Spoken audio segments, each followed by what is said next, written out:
You are part National lockdown. Lockdown.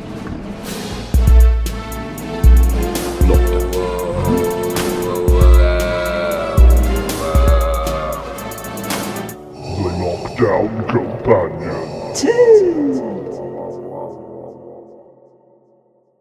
Alright. Dropping in. Oh, 22. Here we go. We're one away from 23. Alright. Looks like we're going to make it there too, doesn't it? I thought at some point maybe we wouldn't have made it to 23, but I know, I won't right? be surprised if we don't get to 33 at this rate. I like this, dude. We came in hot. Normally on the episode we chat first, whereas this one we came in hot. I was literally hot, like straight out of the shower. You were straight out of the shower. My boiler's not working, and I'm wearing a puffer jacket subsequently. It might be a little bit linked to today's guest. Yeah, maybe.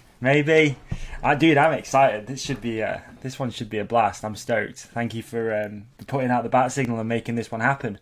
Hopefully. No, should we jinx it, yeah, or should we not hopefully, jinx dude. it? You never know, do you? Let's not jinx it, because Let's not jinx it. people no. will know who's coming on the show anyway, because they'll see the show artwork. That's true. That's true. It's always pointless, isn't it? I think that about making YouTube videos. You sort of like, I don't know, you try and keep it a secret, but then you're going to blow it in the title anyway because you want people to watch it. So Totally. So yeah, I think we'll keep it a secret for now. But people will know anyway that. yeah, so there's no point. Yeah. Well, So there's literally 0 point. Is there? Yeah. There's never any point. We always try and be like, ooh, who's the mystery guest? It's Rob Warner. That's who the guest is. yeah, but if there's just me and you in the artwork, then we've jinxed it. We're not going to do that though, are we? No, We're going to put Big Dog Warner in the artwork for sure. Yeah, we are indeed. Stoked, dude. Excited. Looking Yeah, forward should to be this. good. Should be good. I think we should also address. Did I already address the fact that my boiler isn't working in my house? And that's why. No. To be honest, that's why I'm always wearing a hat and clothes in my house. I am so cold right now. I it can't cold, tell is you. it? It is so freezing. It's got this thing. I'm sure some of the listeners maybe know a bit more about boilers than me. It's got something called chimney sweep mode, where you hold down reset for a while, and then the heating comes on for 15 minutes. But 15 minutes of heating doesn't really heat, a massive flat like this. A massive flat. penthouse All those apartment bedrooms, like this. man. Exactly. Dude. What's below you? What's below me? A poodle parlour. And I think is it? dude, do you know what? I think they're still operating through this pandemic. Are they? And of all the businesses that seem essential, Yeah. it could be argued that Poodle coiffuring prep. your poodle Is to- might not be the most essential. I don't know. I can imagine poodle owners not taking it well if they can't have the poodle pampered. Yeah, it's true. That's a tongue twister, eh? Poodle. The poodle pamperers. Yeah. it's Poodle a tongue owners, twister. poodle pampering. Those. I'm thinking sort of like older women, maybe a lot of disposable income, especially where you're from. They love having the poodle pampered, and now they can't. I can see them doing sly jobs, to be honest. I reckon there's a black market of poodle pampering going on. George put on some show. I can't remember what it's called. So that doesn't help. But it was a show about people doing these dogs up. The dogs they were all like poodles, like toy breeds. So already they look a little bit, quite a long way away from wolves, shall we say. Yeah. And then they were like giving them haircuts and like dyeing their hair and stuff. And these poor dogs, Oh, it's so sad. they got like just It's rainbow like, I just want to stripes sniff and- arses. I just want to go in field and sniff an arse. That's it. That's all they want to do. They just want to roll around in shit. They want to. Yeah. These things look like they've been dragged by their tail through, I don't know what, a toxic puddle. They had like all different Claire's rainbow accessories. colours on, accessories like necklaces. It's insane.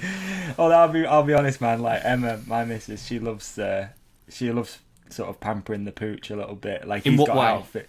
He's got nothing, untoward. I do that. Obviously, Yeah. at my house with the You're chicken. a chicken pamperer, aren't you? I'm the chicken pamperer. My man. Nothing untoward. Just he has like a flat cap, for example, because he's like a sort of whippety looking dog. That's cool, what yeah, else I has he like got? that, He's got like yeah. bandanas. He's got all sorts of stuff. Yeah, that's not. Bow But then he's not stuck with it, is No, he? no. We They don't paint dye their him or nails, anything. dude. They painted the dog's nails and they put polka dots on it. That's mental. Isn't it? Yeah. isn't it? Yeah. Hey, I want to bring up your top you got on there, Doc. You want to bring it up? I want to talk to me about it. What is it? The Peak fucking District. District. Now I want to talk to you about this because now available on the merch store. So you designed Peak Fucking District. I did. The Fucking. Fucking. Do you think everyone talks Scottish up north or something? Because to me, Fukin's a bit like fucking, like it's a bit Scottish. Is it? Yeah. Am I off But on I didn't it? have the heart to tell you. I was like, yeah, dude, that's cool. No, it's a bit fucking. But say it now. This is Right. the swear. Also, because of our guest, this is sort of the swearing episode. Yeah, I it feel is, like yeah. as well, Yeah. isn't it? So I just said, okay, I'll just do it really natural. Yeah. Really natural. I'm just nipping to the fucking shop. Yeah. Well, that's exactly what it says on your top. Why? You said fucking. How do you say it? Fucking. Oh, you emphasise the U. I mean, it's in there, isn't it? The you. It can't be argued. What? Okay, all right. Yeah. Yeah, I just say it like when it's written like this, I'm like fucking, which sounds Scottish, Fucking. which I'm not. You're not Scottish, no. 5 I mean, hours I never away. notice it when you talk or anything. I just thought it was more appropriate. Yeah, I like it. Yeah, I was just curious why you'd done it, but I like it, dude. Have I you think sold it's any? Good. I haven't looked actually, but I know someone definitely as soon as it went up ordered a print because they sent me a screenshot Yes. of the print. So Print that's cool. like is available here if you're from down Yeah, south. there you go. There it is. Surrey fucking hills. Fucking hills. Fucking. So here we go, man. We got some fresh merch on the store, you know. Here we Really, go. and I wanted to order one for myself anyway. Yeah. Because I just wanted to see the quality because I've not had a jumper yet. Yeah. So I'd suggest if anyone is if anyone is considering buying one, maybe go a size up because this is a large and it's kind of tight. So Depends yeah, how I don't you know like if it, you've isn't had it? that with your merch store, Ollie, but I'd always go maybe a size up a little bit. Yeah. It's funny, isn't it? It's very difficult to work out. That's actually the worst thing. I'm sure you know more about it than me, but even just releasing a t-shirt, the size is so. Some people want it to be super baggy. Some people want it to be like tight. Yeah, it's true. It's true. I like things a little baggier. Samesies. So yeah, I don't know. It's all right. It's cool. I like it. It's nice quality. To be fair, you can't argue with the quality from that store. T-Mill. No, fantastic So, store. here we go. Fantastic. What you been up to? Dude, not so much, bro. Took a day off on Friday. Just went out for a really long walk. Mental health day, I called it, which was really Mental nice. health Actually, day. I think it's important to just disconnect for a whole day. I think a lot of people reached out after I said that I'd done that and had a lot of conversations about it actually. But I feel like if you're going to do it, definitely do it on like a weekday so it feels different. Because a Saturday and a Sunday you could say a day's off and you can have like your mental health day. But I think taking it as like a day off. What does it from entail work- then? Turning your phone off, turning work Yeah, just off? disconnect. I tried my best, dude. It's hard, and I wasn't trying that hard to be honest with you. But I just wanted to have a day of just like don't worry about emails and like all that sort of stuff, you know. So yeah, it's nice. Just long walk. Long met my walks, mum. deep thoughts. Long walk, deep thoughts, and good coffee, and a nice Biscoff brownie as a treat from a local cafe that's just doing takeaway. So that was cool. And then much the same on Saturday, and then Sunday was soupy in the morning, Supercross Sunday, and then just hanging out. Yeah, did some shit around the house. So Let's nothing- save Supercross. Talking about Supercross, let's save it for when our guest arrives. I hope Yeah, he that's arrives now. Yeah, I do, man. You I'm know, wearing you know an how it is with this though. outfit, Sometimes we're you saving just like, Supercross. yeah, you know, you think it's happening, and hopefully, you know, I think it'll happen. But There you go. it's not. I don't think you've ever had anyone not turn up. But Killed it. Always. yeah, You're a yeah, pro, but dude. You know what you're everyone- doing. You know what everyone's you're come doing. through. Well, maybe. So, what about your weekend, man? What went on your weekend? My weeks had the biggest development in my week is that I'm now I'm walking around the house without a stick, and if I go for a walk for any distance, I have just one crutch or one stick, which sounds stupid, but fuck, it makes you think, dude. It makes you think because when you're on two crutches, you instantly feel, and this is going to sound silly, but you instantly feel so like, I guess, disabled. You feel so unable to just Both do hands are things. gone too, aren't they? Yeah, exactly. Yeah, and then as soon as I've got one hand free, I just feel like I'm myself. I feel like I'm at my normal height, which again it's all of these are tiny little differences, but it does make it does definitely change things. So I feel positive about that. That's been good. I've been going for walks. I go for 2 walks a day, and I think things are going well. I think I've got 1 week left in the cast. Yeah. And then I can start. I'll probably be back to crutches then when I'm just in shoes. Yeah. But all in all, it feels like I'm coming to the end of the first part of my broken ankle injury, which is amazing. Good. Yeah. We're moving forwards, man. We're moving forwards. That's the main thing. It is indeed, dude. That's Always. the main thing, bro. That Momentum. is the main thing. I've realised from all of this shit, I run nearly solely on momentum. So as soon as momentum gets taken away from underneath me, Yeah, I feel you. you know? Yeah, it's natural, I think, especially with the current climate and the weather and everything, and yeah, not great. Yeah. So, we're moving forwards, man. That's cool. Stoked. Excited for you. Looking forward to seeing how you get on with your recovery. I know, eh? Riding. Yeah. What on earth? Oh, mate, So it's yeah, going to be love it. sat down riding for a bit, but that is such a gift. Like I keep in touch with friends, and everyone's bummed. Where we live at the minute, it's been horrific weather. Yeah. And they talk to me about their motivation for going out riding, and you've talked about it before. And obviously, as soon as you have it taken away, you just think, "Oh, I'd pay anything to go riding in this, even in the true. slush, even in the rain. I'd love to go riding in it." And I'm sure I'm soon to find out the hard way that it's not as great as I think. I don't know though. I don't know. I think I'm going to love it. Yeah, you will love it. What you thinking? Just get back on like a cyclocross bike, or like a road bike or something, or just steady mountain bike rides? So E-bike? I think I'm not keen for road rides at the minute. I think I'm going to go turbo first, and then just cross-country rides. I just find it safest. Sat down pedalling. You know, I can go for such duck pond rides around my way. Yeah. There's so much countryside. It doesn't involve tracks, drops, bumps. It's just pedalling around. And I've always really done that I've done that for years. I do that every week, to be honest. If I'm not riding with someone else, I don't really ride gnarly stuff often. No. Well, it'd be silly to, especially at the moment. Yeah, too right. Should we talk about that actually, real quick? I know you've not teed that up, but you have. No, I have inadvertently. I wanted to talk about it. I know it's a really weird subject, this, but let's see what we think and see what comes of it. And I know a lot of people have had similar responses to seeing certain videos and stuff online. So, how best to tee this up? So I guess, what's your opinion of people riding, but not only riding, like riding pretty hard during the lockdown? I tell you what, dude, I am.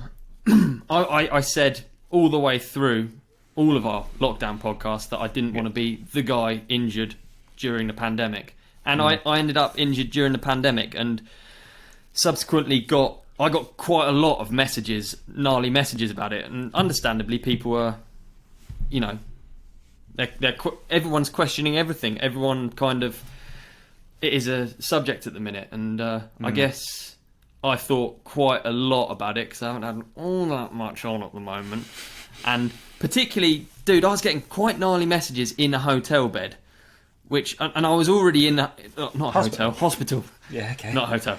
In a hospital bed, and I was already kind of thinking about it a lot anyway. So as soon as I got these messages, I was thinking, "Fuck, was I completely irresponsible?" And where does it stand? Because I was in a room. Okay, so I can give my angle, I guess.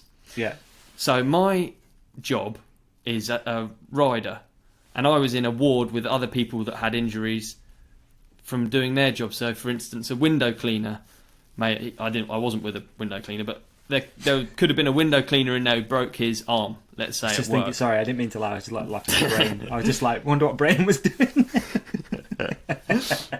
I don't know what Brain was doing actually. Yeah.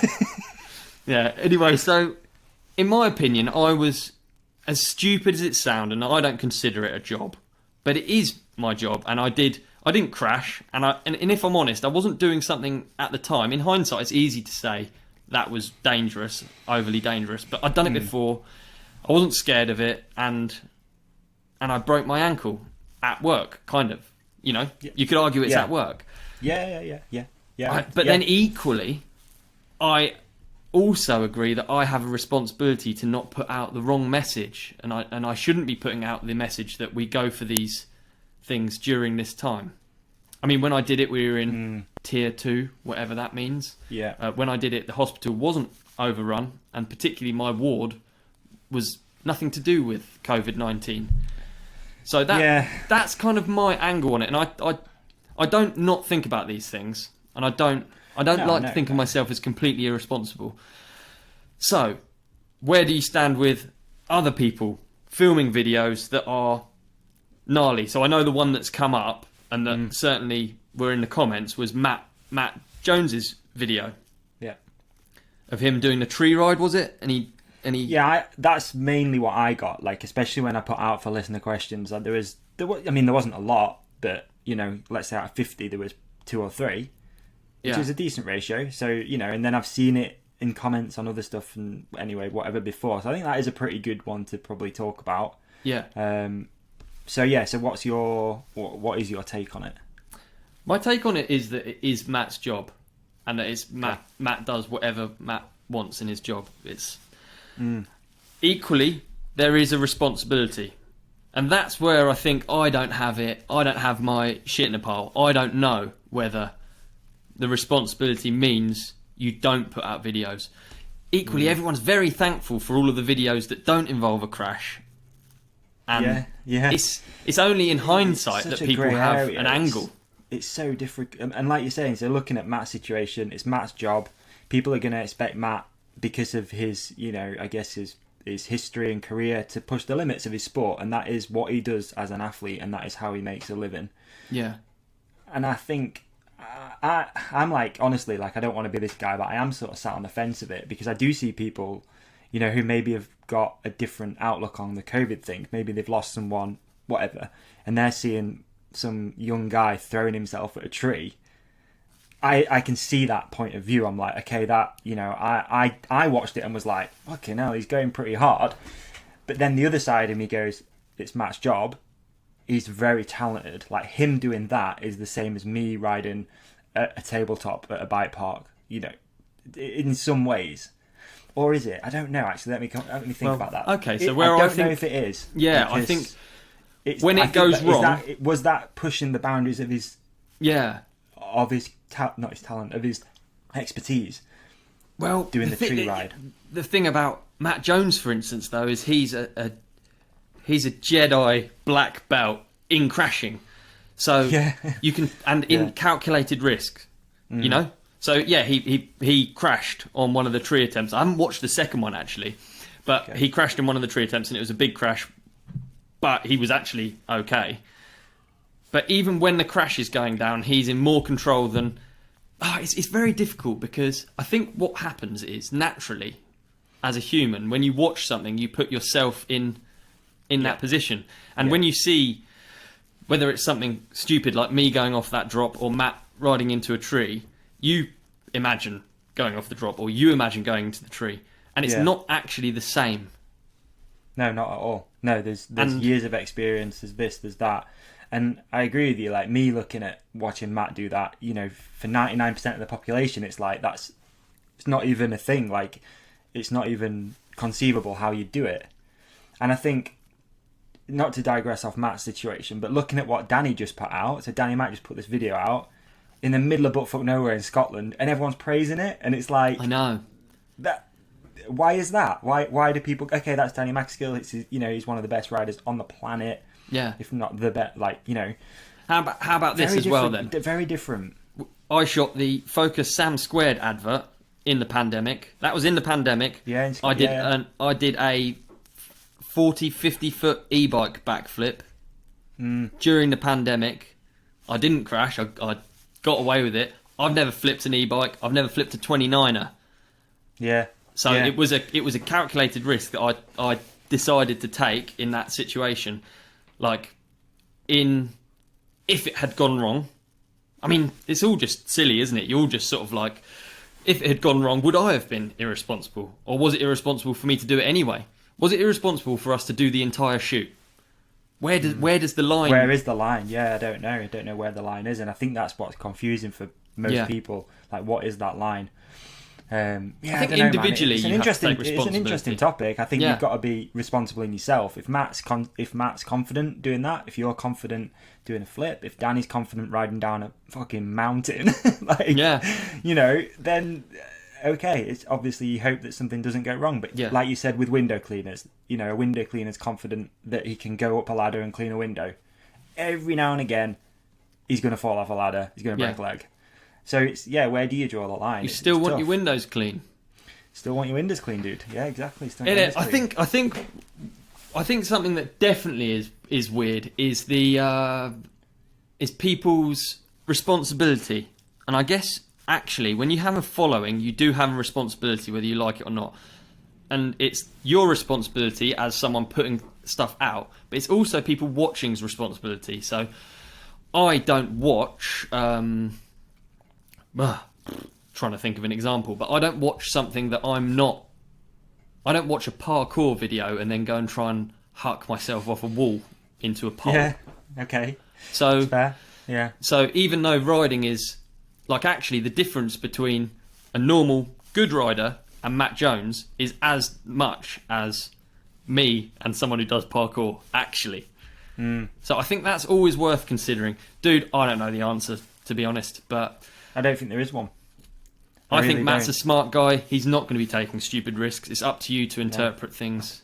Things Yeah. are always open to interpretation. If you think And it's equally at the irresponsible, moment, I feel like, and this is probably the wrong way of looking at it, I feel like he's almost got a responsibility too to provide content to keep people happy Yeah. through a shit situation where people are and struggling. it's how he And if makes that his money. half an hour's video is going to give you that release and a laugh and a bit of motivation even to go for a steady bike ride, he's doing his job as an influencer as well, right? So really tough, really, really difficult to know as what much to as do and someone what to say. checks into a normal job, that is him checking into his normal job. That's how he makes money. Do you want him to just sit at home, Do you want him to just drive a Porsche? just Like, drive a Porsche, come just on, do people. bike checks?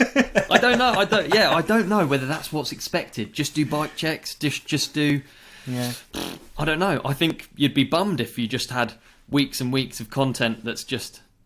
Funnily enough, it's weirdly it's Definitely. why I watch so many surf vlogs at the minute from Hawaii, and I've talked about it before, but the North Shore in Hawaii, because life seems normal there, and I realise that's what I like about it. I like watching them go to the coffee shop, and I like watching them do normal stuff.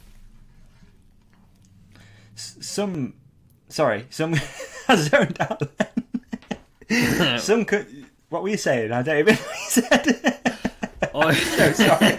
I was saying it's refreshing to see the world not as COVID-y as it is exactly Dude, where I live. So How I'm refreshing watching was it to see somewhere the that's Gaza just, Fest, like to Yeah, see exactly, people actually riding yeah. bikes and getting together and enjoying what it is we 100%. love about the sport. You know. Yeah. Sorry, man. I'm so sorry. I checked something. I was making sure Rob hadn't messaged, and I zoned out. mate, all good. But I think that that is 100% what it is. So who knows? I don't have the answers. I'm sorry if people thought I was irresponsible to break my ankle. Don't think I didn't think that myself. I would have rather not broken my ankle. I would have rather none of that happened. And to be honest, it wasn't because I was shooting a YouTube video. I was out for a ride. I was recording, but I was out for a ride. It wasn't like that's what happens if you're expected to put content out for your job. You just film stuff. It's not like I was doing anything crazy. No. I can tell you right now that the backflip for the Sam Squared advert was around 300% more crazy than me rolling off the drop where I broke my ankle. So Yeah. It's, I don't know, man. It's a very, very strange. I don't know. It's a strange. We've definitely got some. I had like a comment on my Strava, believe it or not, and I never get comments on Strava, and I rarely even use Strava. But someone reached out or commented on there saying like, "You're only meant to go 5k from your house." And again, to me, I was like, I went on it weren't a massive ride. I was out for like 3 hours. It wasn't, it's not epic, but like. I feel like people are still a little bit confused what the rules are. Like, what is it? How far can I go? What can I do? Like, it's tough, dude. It's a really tough situation. And I think Ultimately, people are starting to get a bit more fed up now. And we've said this before, but I know from me and my circle of friends and stuff, people are like, "What are we doing? Like, how come we're still in this situation? And when is there any light at the end of this tunnel? Are we going to get to episode 100 of this? I don't know." Yeah, I think generally shittiness levels sort of sit around here, let's say. Yeah. And I would say shittiness levels at the minute, they're a bit up, aren't they? People are a bit more shitty. They're more likely to tippy-tappy nasty comments. They're more likely to get mad at someone else. They're more likely to... I don't know. Yeah, anxiety's up, dude, and stress and stuff's up, which is why I think that, you know, even this thing's done so well, because it does help people peace out a little bit from it all and, you know, forget a little bit, so... Too right. Mate, who knows? We'll see. I look at it as every day that goes by, we're moving towards whatever the final goal is. You're moving further away from being so completely deep within this pandemic, whatever it is for you, whether you're locked down, whether you're not locked down, whether you can go to the shops, whether you can't. Every day that goes by, you're moving further towards normal life. So hopefully, yeah, definitely. Yeah, we're definitely not going backwards. No, exactly. I hope not, so, you know, with the vaccines being rolled out and stuff like that. So, yeah, I feel like we're going in the right direction, and we'll be back hanging out with our friends in no time. Too right. So, do you think we should do another freedom ride? There's a few people reaching out. Like, mate, I'd love to. I would too as well. I guess this next one, I think we need to be pretty sure it's the end, because. In some ways, as we're being we're looking back at stuff with hindsight, the freedom ride may have been considered slightly irresponsible. We were following the rules, but when you look at it now, and we're in our third lockdown, whatever we're in, the freedom ride arguably was a hotspot. I mean, you know, dude, we did the right thing. I definitely don't feel anything was wrong with what we did. I think we stuck by all the rules. We did everything above board for sure. Yeah, and it was nice to get people together and stuff like that. But and I don't think any of us thought we were going to end up back in this situation. You know, not that many months later. But we were, and you know, who knows? But yeah, I've had a few people already like reaching out about freedom rides. So, but again, it's so difficult to even consider planning something. It's like, okay, yeah, let's do it. Let's set a date.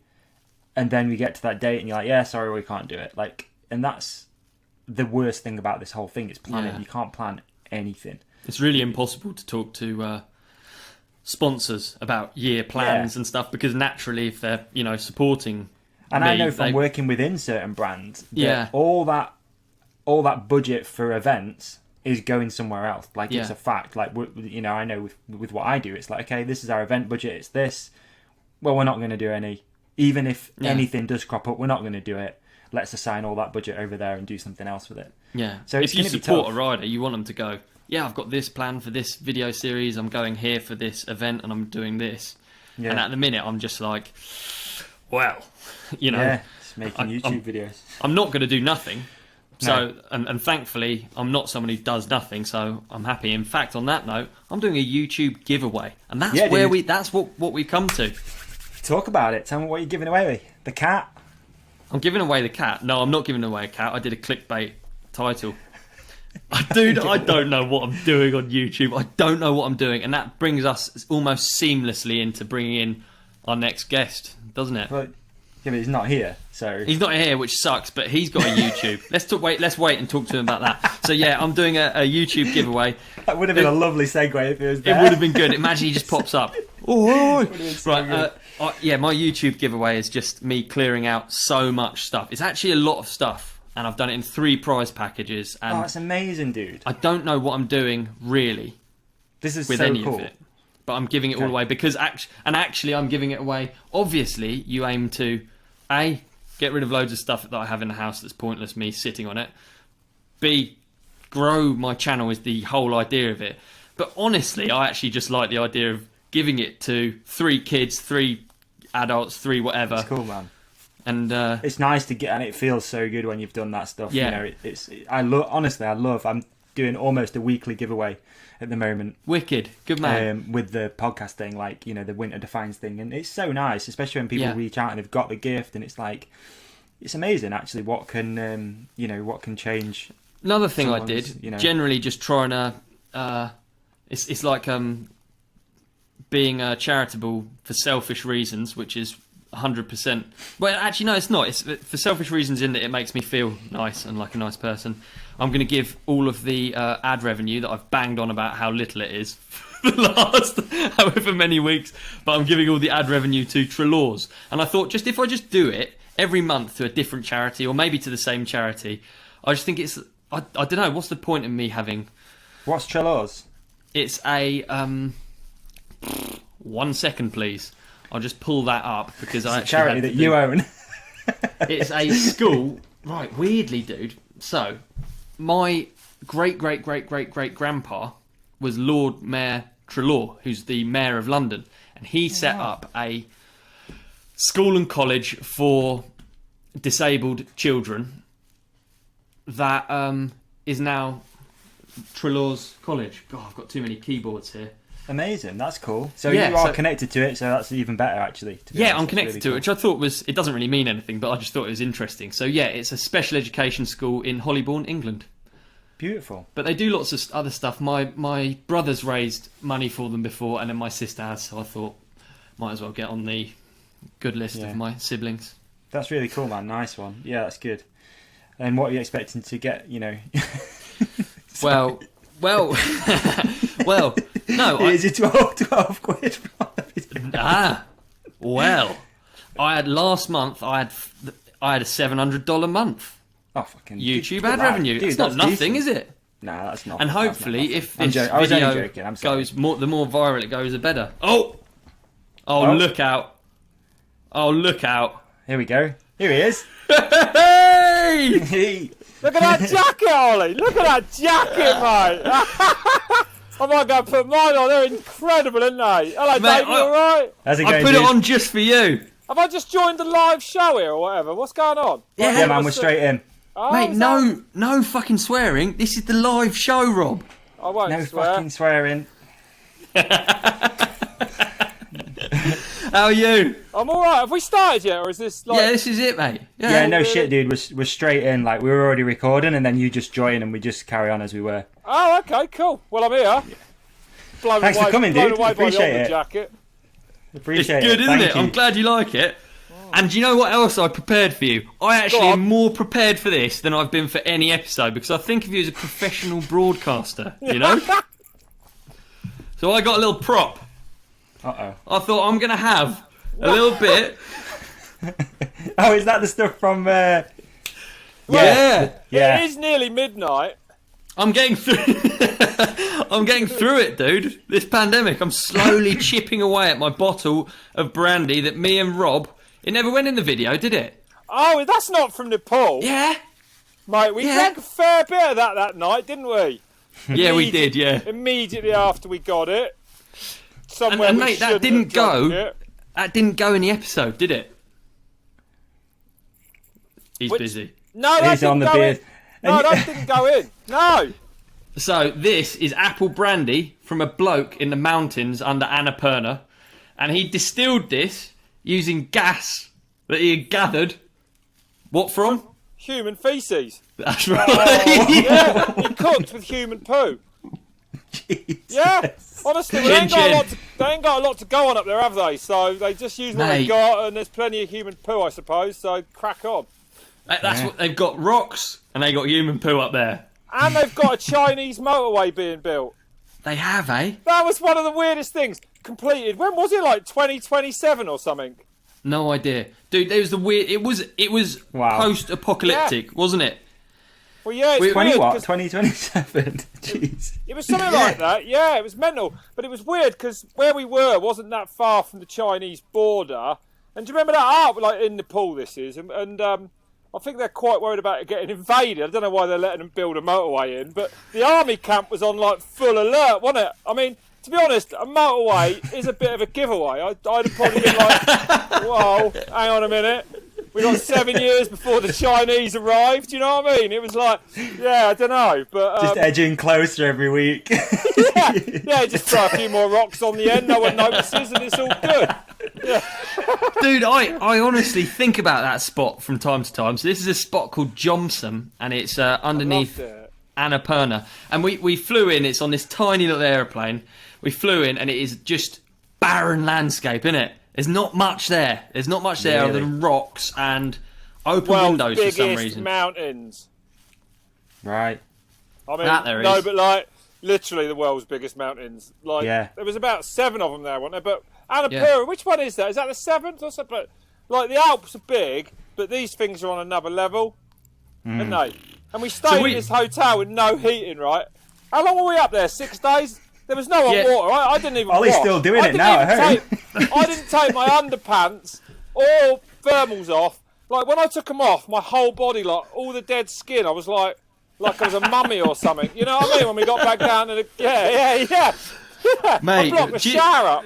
Do you know what I found out on the 6th day of staying up there? Bear in mind, I was sleeping in, I think it was 10 layers of clothing. Yeah, well, you didn't have a hot water blanket, did you? No, I found out someone had taken all of the blankets.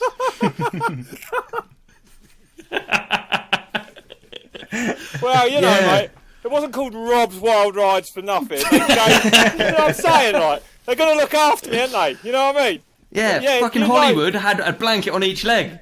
I blanket on each leg, and every night, the best thing, like, it was cold, wasn't it, mate? It was relentless. Like, it was cold all day, it was cold all night. There was no getting away from the cold. Except, the best bit of the day for me was coming in after that long, cold day and just turning my hot electric blanket on. I used to just sit on it. I'd just sit on it for like an hour or two. I'd let the heat just gradually come up through me. Sometimes I even stood on it if I had cold feet. It was the best thing. What happens if you piss yourself with one of them on? Interesting. Well, old people have them, so I guess it's all right. Yeah, they're probably certified, aren't they? Probably waterproof. Yeah, you probably just tripped the switch, but there was no electric to trip, so really, was there? That was the only time I got cold was when the power went off in the night, and I was like, that's selfish. And did the power ever go off, eh? Yeah. It was always wow, it went off every 3 seconds. Yeah, the crazy thing about that place, for it to be that cold, they don't really care about windows. So the windows, either they don't even have glass in, or they're wide open if they do. It's bizarre, wasn't it? Really? They get, so that monastery, is that higher up as well? Where the monk... the 4,000 metres. Okay. Because there was the spiritual... I can't remember what you call him. The guy up there who meditated for however long. Oh, he was higher monk, up than that. The big man. Yeah, the head... Yeah. Dude, he meditated, right? This is no shit. To me, it was one of the most mind-blowing things I've ever heard. He has meditated, sat cross-legged, in a shirt, summer and winter. I think it was three-year stints, but it's 9 years. Jeez. Like, just sat there for 9... And he's still ain't really where he wants to go. You know what I mean? In his head, of course. Not reached enlightenment yet. It's Nirvana, in it, they go for. Nirvana, is it? He's got work. He's got work to do still. He still every now and then catches himself looking down a bird's top, or just sat there on Pornhub like, Like, do you know what? You know he gave us them rags, them prayer rags. Things. Yeah. Mine's never. I leave mine in my travel bag as it in. I've not flown without it. I think like if some like Hindu, what was he? Was he a Buddhist, mate? Buddhist. If some Buddhist monk, you know, like they're all about peace and all that, gives you a bit of rag, that plane ain't going down if that's on you. So I'm all good. Yeah, it's given me a lot of confidence. Do you feel like your looks turned around a little bit since having that prayer flag? Well, I'd say that the pandemic's generally bad luck for everyone. But other than that, yeah, definitely.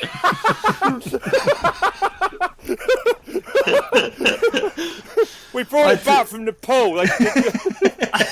Chinese pandemic rag. They started running it down into Johnson a few years ago. You know what I mean?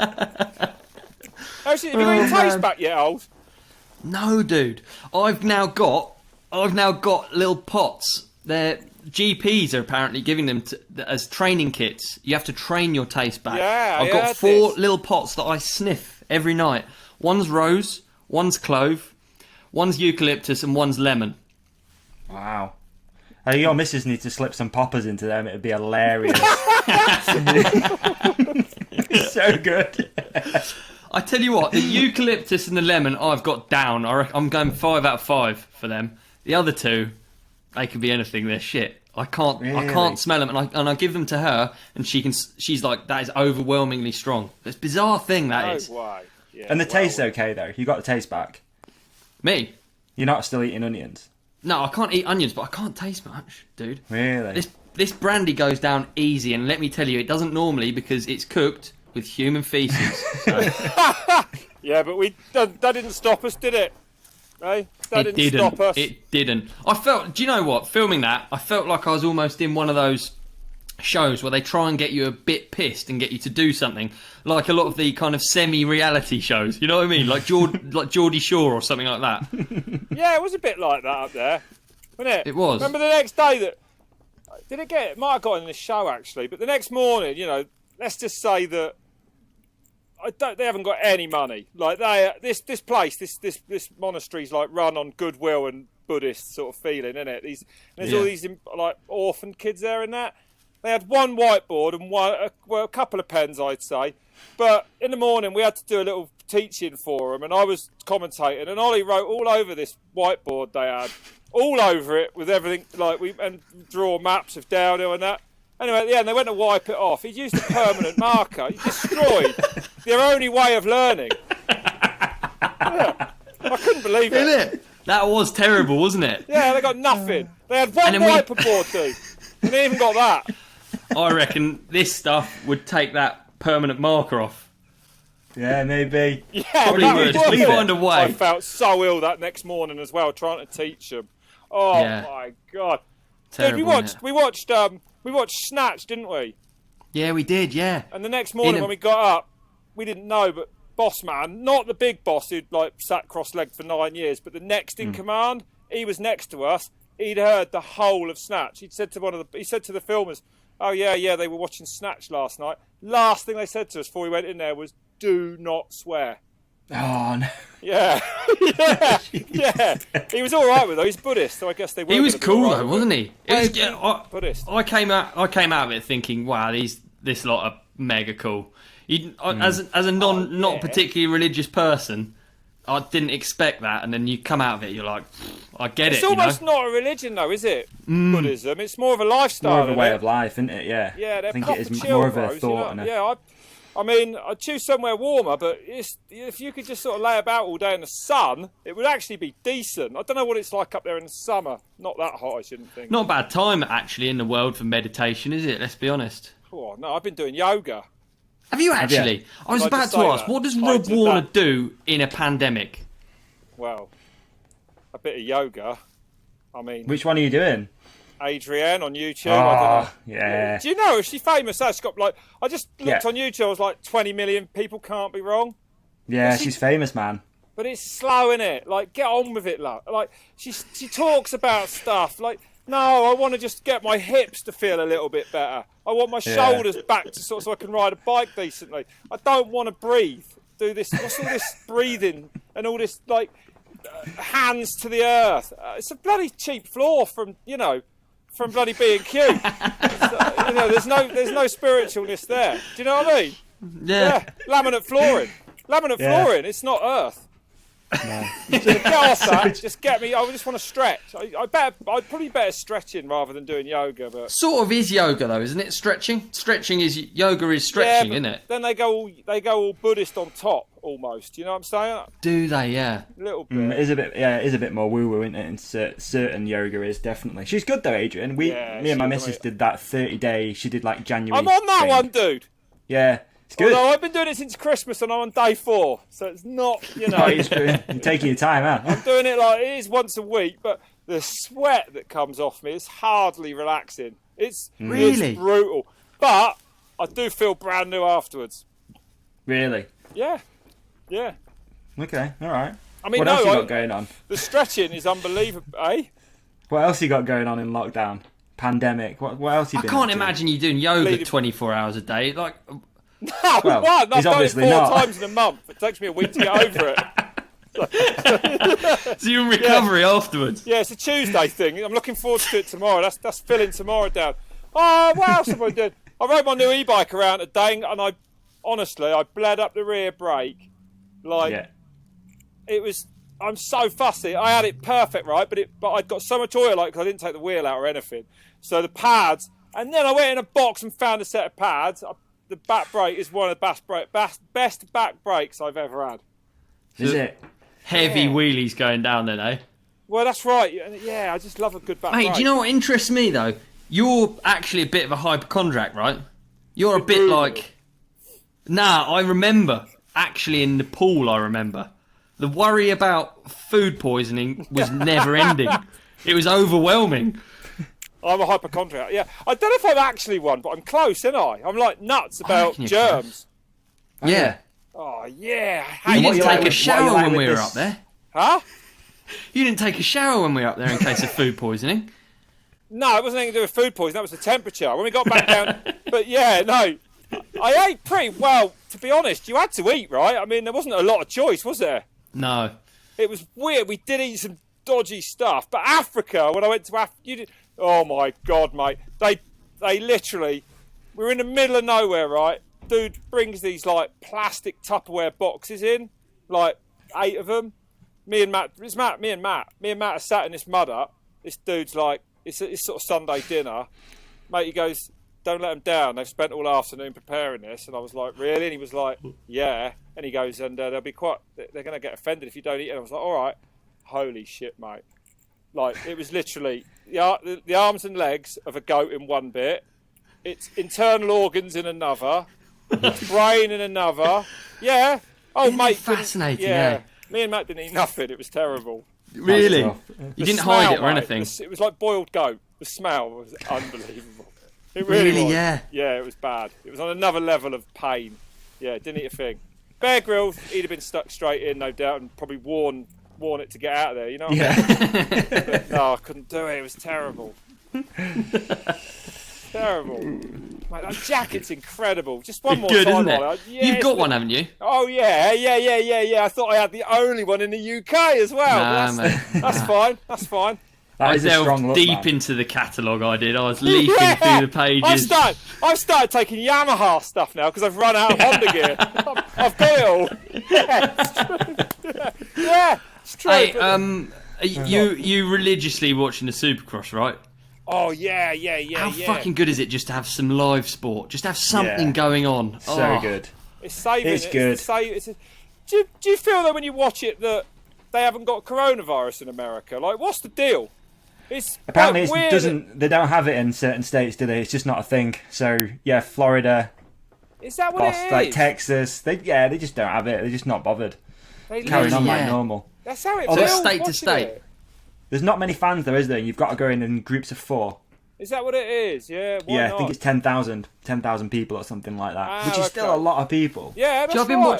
I've been watching NBA games, and some of the games they have crowds, and it's bizarre seeing a crowd now. It's going to Yeah. be mega weird. Yeah, like yeah, imagine yeah. Fort William, how packed that gets. Yeah, it's interesting. I watched that. I tried to watch Dancing on Ice. I was that bored. No crowd. Couldn't watch it. Really misses a crowd, that one.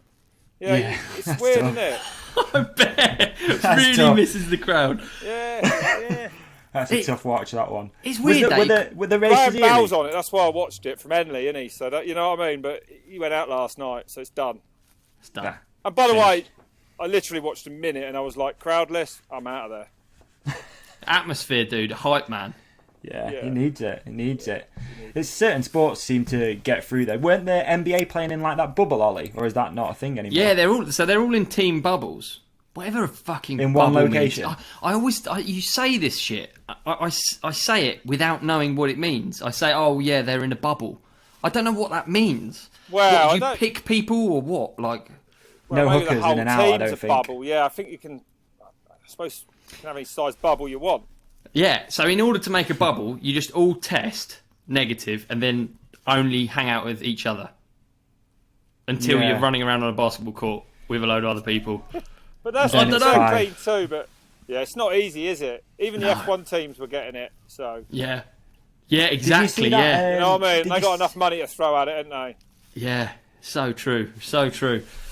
Did you see that band that played Flaming Lips that played that gig and everyone was in a bubble? Have you seen No, that? why? Oh, it's the eeriest thing. Honestly, it's like, yeah, you have to Google it, or Ollie, if you want to just have a quick. What's that then? Co-host. What is it then? What do you mean they're in a bubble? The Flaming Lips played a gig where they were in a all in individual. You know those ones that you go Oh. down a hill in? Oh, they were in Zorbs. Yeah, but all the crowd were in them as well. It was a Zorb concert. It was a Zorb orgy. What's a Zorb? One of those big balls you bounce down a hill in? Yeah, and they played a gig and everyone in the crowd was in one of those. Wait, in a Is it Zorb? eerie? Yeah, What, with its own oxygen supply, or just because it was outside, the distance was enough? Hey. I shit you not. Imagine I a was downhill dating a World girl. Cup, everyone's in a Zorb. People would just die rolling down the mountain flat out. They should have done it at the top of my mountain and been like, enjoy for When as you've long had as you enough, can. you just sort of push off to the edge and enjoy the ride until you hit something. Yeah, it's quite good. I was dating this girl, right? She was much too much, just really annoying. Instantly, really annoying. I met her like I only went on 2 dates with her or something, and she and this is what went through her head. She organised this. She was like, "Oh, you do mountain biking? Brilliant! You'll love this. We're going zorbing." And I just thought that's the weirdest thing. If you think that's what mountain biking is, you just sit in a ball and. Like, it's a bizarre. I want nothing less than to go in a Zorb. Quite frankly, I would rather. No, did I fuck, dude? I'm not going zorbing, dude. You can't make me go zorbing. Would you go? I'm not I zorbing. fancy having a crack at it. Yeah. You'd be up for Zorb. I'm not up for Zorb. Can you fall out of them or anything, or are you completely safe in there? There's no Think way zip you're 'em up. completely safe. I don't know how it works. I don't know. I wouldn't want to fall over and just end up like just barreling round inside. It'd be awful. Type in Russian ski resort Zorb fatality and just see if there's something on there. Yeah, there will be, won't there? There will Yeah, be. you just watch this thing roll off a mountain. Not Oh, for me. wow. Count me out. I think I'll go I don't biking think it's going to instead. roll off any mountains in Surrey Hills, dude. Let's be honest. But Yeah. you know, I think you'd have been safe. Surrey in zorbing Hazelmere. experience is going to be pretty lame, isn't it? Let's be honest. Probably. It's gonna be pretty bad. Is the Surrey Hills open at the moment, or is that an unofficial question? Is it just Mate, like feels open. that? Let's leave it there. No, dude, it's insane. No, it's Well- insane. I obviously live in like a AONB area, so there's a viewpoint. Me too. Yeah, no doubt. But like, there's a viewpoint that I Surrey, walk to. Surrey. What is Henley anyway? Not as posh as Surrey. Like fuck it, and you got regatta. And Graham Bell. Dude, the outdoors is popular right now, isn't it? Pumping. Yeah. Well, is it though? It's 2 degrees, just to make things worse. But Mate, yeah, it's packed. I went out for 10 minutes today. It was great. I did. An e-bike 10 minutes as well. Hey, what? packed, mate. Yeah, exactly. My feet Amazing. got cold. I was home. Well, you don't produce any heat on an e-bike, do you? In boost mode. I bet you're in a Zorb on an e-bike. That's what you need. And A then you can walk hypochondriac Zorb. yeah, COVID lined safe. with Dettol in there, just Dettol. Very poor visibility, but otherwise it's pretty safe. Exactly. Yeah, exactly. I could do what I want in there, really, and probably wouldn't harm myself or catch anything. That's true. It's true that. Maybe Zorb's the one. Maybe it is. Maybe that's the future. Maybe that is the thing. I can see you and Claudio at the bottom of the hill, stood in a Zorb together, or individual. Be nice. Yeah, right. I'm pulling out my notes. Hang on, because no, I'm ordering a beer. That's what I was doing. That's why I was pulling out- distracted. I'm Sorry. pulling out my notes because you are a professional broadcaster, and I want to you. give you the full experience of this podcast. This is as pro as it It's gets. quite. I've hosted a few of these, but I've never just been sat here like this. It's much easier just to be a guest. You know what I mean? You can text people and do what you want. Yeah, you do. I bet. Yeah, totally. I Right, mean- I've got here YouTube journey. Oh, Rob Warner, the YouTube journey. That was a title in here on my list. Mate, a YouTube Talk to us. journey. You've just started your YouTube journey. Yeah. And can I say, first of all, you're maybe the first person out of mountain biking, given a list of mountain bikers and mountain bike personalities, you're the first person. I'm clicking the subscribe button, I'm clicking the bell, and I'm liking the video. like it. And there's How a about link. that? Let's do that. We'll do a link above to subscribe right now as well. It's right there. Mate, are you hyped or what? It's Yeah, obviously man. a reluctant. Is it a reluctant journey beginning? It's a strange one. Yeah, I don't know what to make of it. And I tell you what, it's harder work than you'd think, isn't it? Thinking of things to do, especially in a lockdown. But Yeah. But yeah, no. Yeah, I don't know. I don't know really what to make of it, but I'll have a play with it. It's interesting, isn't it? Do you know what, dude? Like, What's pushed you into it? Like, why the decision to do it? I thought about it for a while, a little bit, but then, I'm always usually too busy. And then actually Trail Creatives, I got together with them, and they kind of, we had basically I got an opportunity to work with them on it.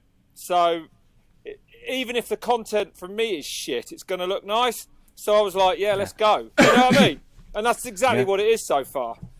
Hey, wicked. I like it. But I don't know it's a weird one, isn't it? Like, I'm so bored that I'm up for anything at the moment, really, and it's nice to do some work. Like, good outlet, isn't it? For sure, dude. Yeah, for sure. It's an outlet. I need to do something. I can't sit about on my arse like 7 days a week. So one day a week now, I've got something to do, which is amazing. Genuinely, if it makes you feel any better, if something came up on YouTube and it said Rob Warner goes shopping, I would click on it. And I would watch it, and I think probably people listening would agree. Really? And I think it's the hardest thing to think of yourself that anyone would want to watch you doing anything naturally. I'm leaning towards a yoga tutorial. Oh, I wrote that down. As something to do. Yeah, fantastic. No, we started one the other day, and down in Bournemouth, and I was presenting on, and they were like, no, it's not really like that. And I was like, what? And they were like, yeah, it's YouTube. And that's actually what is interesting about it, is I've spent 10 years becoming really sort of quite professional in front of a camera. And it's really hard to go back, actually. Well, yeah, probably the second episode we shot here last week was easier. You know what? It feels like the worst thing I've ever done. We did an e-bike wheelie tutorial, right? And it was so windy. I was like, let's do a wheelie tutorial. They always go massive. So we went up a common, and it was so windy. They were like, it's like we can't hear it. So I was like, that's all right. Let's go in this wood. We ended up on this off-cambered, muddy, fucking footpath, right? That I could barely wheelie up. It was embarrassing. It was really horrendous. Yeah, and I don't even think it. If you learn, it was shit. And it's going to go out on that, dude. But, I'm clicking on that. Yeah, exactly. I mean, I don't know. So it's all. It's very weird for me because it's different to what I'm used to at the moment. But it's probably very good and fresh for me to do it and be that. It's good for me. It is. Of course it is. Of course I'm going to forget what to do. I've done 6 weeks work in the last year and a bit. Like, that ain't no good, man. That's like riding a mountain bike for 6 weeks in a year and expecting to be good at it. You've got to do stuff. You've got to practice. Isn't it? Definitely. No, I think it's good. I think it'd be a good move for you, man, as well, looking from the outside in. I think it could be... Not when I lose every single sponsor. I did a brake bleed last week. Like, oh my God. I mean, they're going to be at... I mean, I didn't really want to do a brake bleed, but the brake I was telling you about earlier. So I tried to do it in front of the cameras in about 5 minutes, right? There was oil everywhere. Like, it went from an all right brake that pumped up a bit to no brake, then to a bit of a brake, and I was like, well, fuck it, we'll use that. So that's why I tried to do a wheelie tutorial with barely a back brake. Can you imagine on an e-bike? Yeah, I fell off in the garden. I fell off the back of the bike in the garden. I flipped a wheelie, mate, because the brake that I just fixed wasn't there. So last night I was out there for hours. I had 5 tutorials on, right? And I found out how to do it, and I actually think, well, now it's good. And that's why, I nearly missed this pod at the start of this, right? Because I was like determined to put these new brake pads in and have a feel. Mint. The brake is absolutely mint. Yeah, so anyway, that's the brake story. So is that going to be 5 episodes as well? 5 episodes of bleeding the brake, 30 minutes each. 5? Yeah, exactly. No, I did it literally in about... I really did do it in 5 minutes. It was horrendous. Mate, I've watched 1 to 5 on the edge of my seat. Maybe I'm just a Rob Warner super fan, but also maybe you're onto something, dog. I reckon the latter. But it's interesting, isn't it? We'll see. I don't think it's going to. What does it matter, really? Like, it's one of the weirdest times. Was definitely the weirdest time in our history that we've ever had. So, just go and do some weird stuff, just to get through it. It don't matter, does it? Totally. I think you just got to let go, hey, because I've been doing this way less time. but if you think about when you were younger, you think about what it entailed to be a professional mountain bike rider. Yeah. You think how different Yeah, it was. Well- So the start of your career, was it just results? Would you have said? No, actually, as I said that, I thought, well, no, it was also MBUK. So it was what we called magazines. It was social media, just in a very different, less accessible way than it is now. But you know, it was definitely more results based to get a good deal. Yeah. Yeah. If you could get like 100th in a World Cup, you'd get a free bike back then. You know what I mean? And I nearly said it to someone the other day. It's almost like that again now, but weirder because social media is making. But there are literally people that just ride on social media that make a good living. And I'm not talking about pros and ex-pros. I'm kind of talking about people that haven't raced that literally have been like what you would call an influencer, right, from start to finish. You know what I mean? Yeah. So they aren't particularly good riders, even actually, to be honest. So that's the weird bit for me is the fact that they probably At not what mega. point does it become more important that it's entertainment? You know what I mean? Well, that's right. Because essentially, racing. What the fuck is racing? Sport There's no is entertainment. Yeah, exactly. With emotion, though. Yeah. With emotion.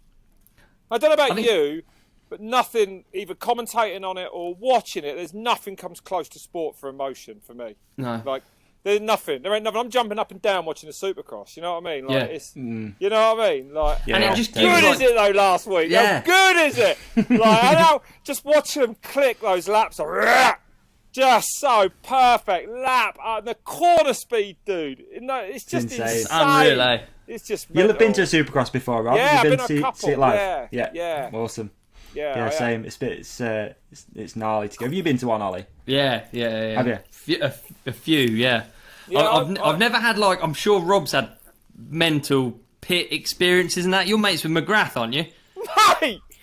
Oh, yeah, I was. I knew. Yeah, we had. I was just thinking about that. Yeah, so he couldn't get us apart. Well, we weren't. You're not really mates. No, it's a bit of a, no. I've met him a few times and hung out with him, but he's dead nice. But Randy Lawrence, of course, who we were mountain bike with, was his mechanic. Yeah. Randy, Yeah. you could put an entire YZ250 together in about 45 minutes from a box of bits, like motor in the lot. But we went to Paris Bercy, and the bloke stopped me and Petey going in. No, you're not the person. And McGrath came back and told the bloke we were going in right on day one. And he was like, no, they're my friends, man. And we were like, so it was like, The king speaks. from the number two, bro. From the number two. From Big serious? Jezza. The next day we went in, I put on a Chaparral Yamaha jacket, like staff, carried in his wheels. No one said a word. It was all like that. You know what I mean? Yeah. Oh, mate, wicked. Yeah, but the weirdest thing was, right, one of the best things ever happened in life was RL was like, yeah, come up to the room later on. So I went up, I don't know where Pete was, but I went up to the room and I didn't know he was sharing with McGrath, and I knocked on the door. McGrath answered the door in a towel. Nothing sexual, but anyway, and I was like, oh, sorry, mate, is RL here? And he was like, no. And I was like, oh, mate, all right, I'll come back later. And he was like, he'll be right back, come on in. Sat in there listening to rap music with Jeremy. Yes! With the king! Does it get any better? Life goals, Does this story develop into anything? Does it go any further? I went to his house once for dinner, which was really cool. Don't you try and out McGrath me.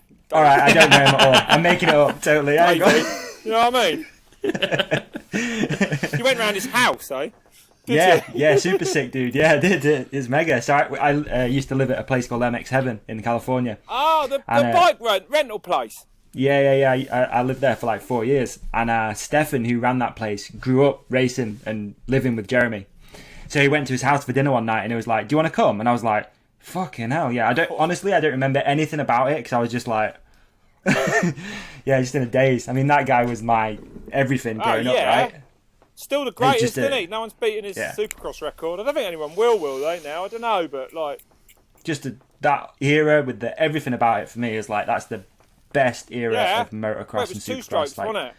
2 strokes, no fear, like everything about it was just sick. I watched one back the other day, actually. I can't remember which one it was exactly, but it was one with James Stewart doing these triple that no one else was doing. They were like double, triple, whatever, but no one was just rap. It was like the most insane thing, yeah. And I just watched it and I thought how much it's changed now with the 4 strokes. Yeah. Like, But Yeah. the jump, I don't know if they're trying to make it safer as well, but the jumps were way steeper back then. Dude, the jumps were gnarly. If you watch old stuff back, they are gnarly. They're steep and... That's right. Yeah. Yeah. It's What's different crazy is they have it so dialed, right? So like those guys, your Tomacs and your Roxons come out for practice 1 or media day and just hit everything like and you're like, Yeah, they're how on earth do AMA you standard even... now, or FIM That's right. standard, aren't they? So they're basically like sandcastles, exactly the same every time, nearly, aren't they? They're like... Well, they do replicate the tracks, don't they, to a point?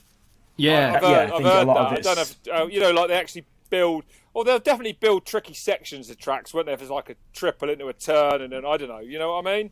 It's Yeah. interesting. It's almost like the freestyle stuff as well, Rob. You'll know from doing the X Fighters. You know, every jump, let's say it's 70 foot. Those guys know exactly what throttle. Oh yeah. It's just like it's so dialed, just like done. Yeah, they really Where do. Yeah, that's Everyone right. else is just like, I wouldn't even know where to start with it. It's crazy. No. Super talented. Did you hear when Tomac was saying on Dirt Shark that he can hit certain jumps in first gear on a Supercross track? So, you know, when I think it was the last round, there was like a steep wall and then there was a triple after it into a corner. That was first gear on his 450. No way. Yeah, it's on Dirt Bottom Shark. on a 450. Just to make it a little more aggressive. Yeah, he was clicking nice down from second and then first gear over that triple into the corner. I can't even get my head around that.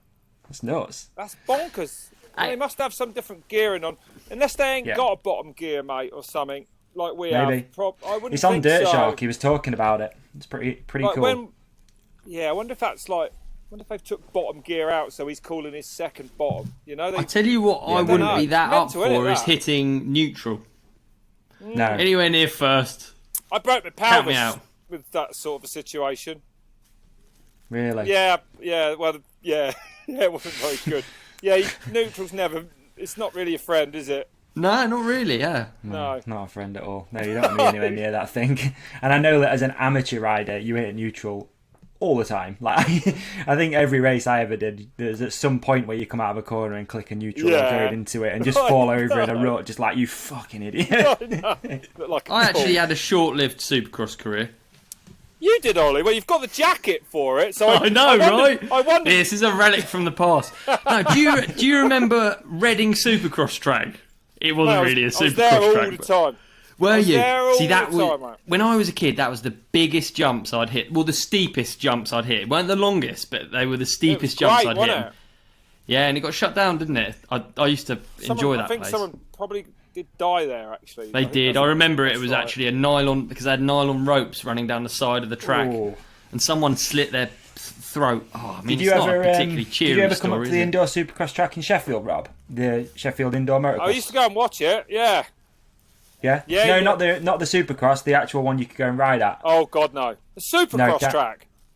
It was like an indoor motocross track. Down from, I thought, because you obviously mates with Steve. Steve used to come all the time, and I used to work there when I was a kid. No, I never. Oh, the There's a indoor mini-bike one in track too, wasn't Sheffield. there? Excuse me. I went there once with Petey actually, but there'd been a bad accident there the night we went there. Believe it or not, Lopes was with us.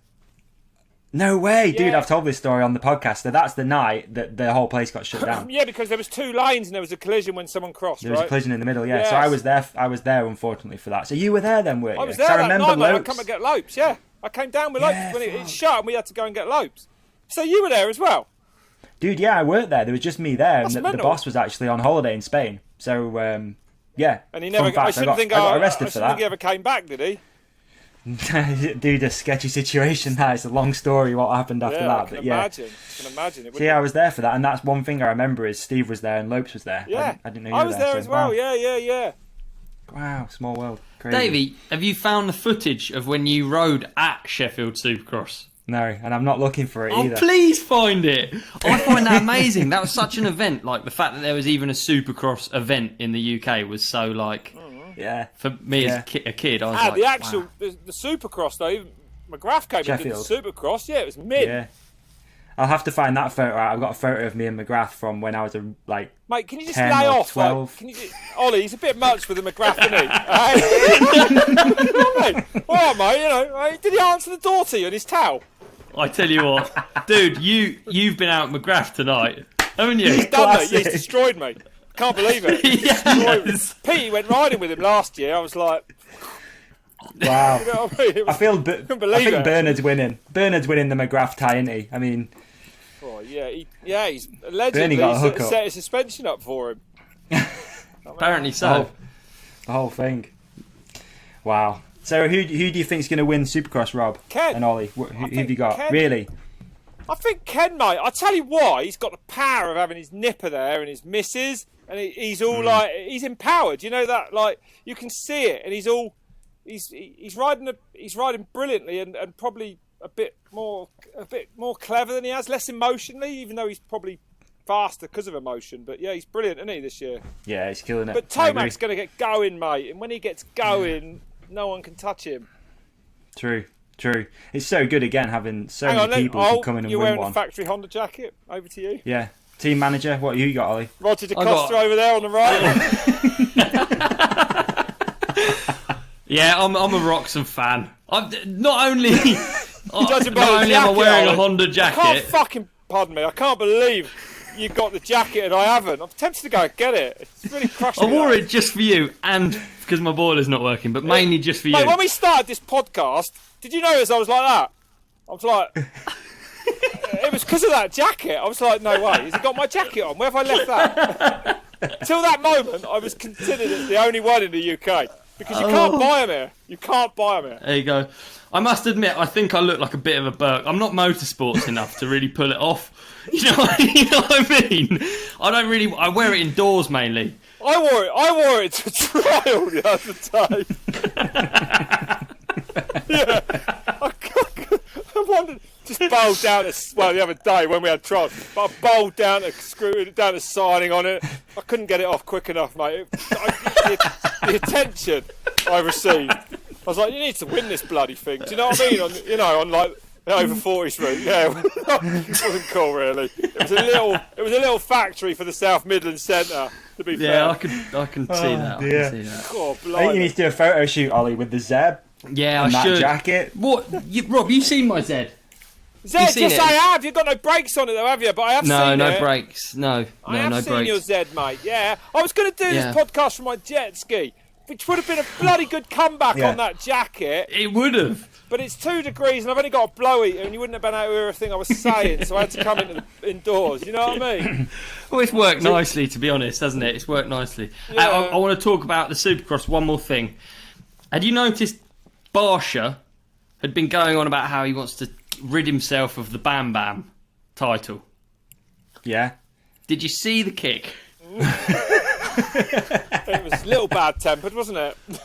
I thought the kick was unnecessary. It was But- kind of not in the way, that bike either, I was was it? into it. I was like, get that bike gone. Get it. He needs. I don't know.